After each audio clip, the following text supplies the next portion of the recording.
If you think the Citizens for Strong Schools v. Board lawsuit in Florida is unique, think again.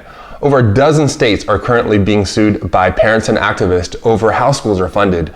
The Texas Supreme Court is about to hear a case filed by 600 of the state's school districts over inequitable funding. The Connecticut Supreme Court recently heard a case filed by a coalition of teachers, parents, and advocates and ruled in their favor, sending the case back to a lower court for trial. A ruling in the Maisto v. State of New York trial is expected any day now. This case has been wending its way through the courts for 10 years now.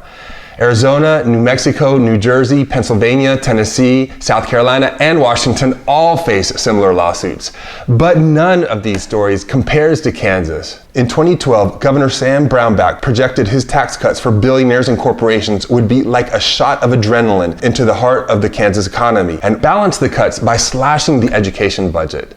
2 years later, the Kansas Supreme Court ruled that the state was violating its constitutional obligation to equitably fund schools and ordered the legislature to send tens of millions of dollars to low-income districts. Brownback then signed a series of controversial bills stripping the Kansas Supreme Court of its powers, including defunding the court entirely, prompting a constitutional crisis. The state Supreme Court has ruled that the legislature has until June 30th to submit a proper budget. Otherwise, the court could close all of Kansas public schools.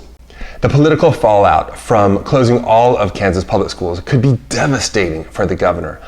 Last month, the Kansas legislature passed a bill giving themselves the right to impeach any Supreme Court justice for discourteous conduct.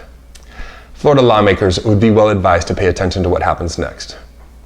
This has been From the Desk of. I'm Enrique Baloira.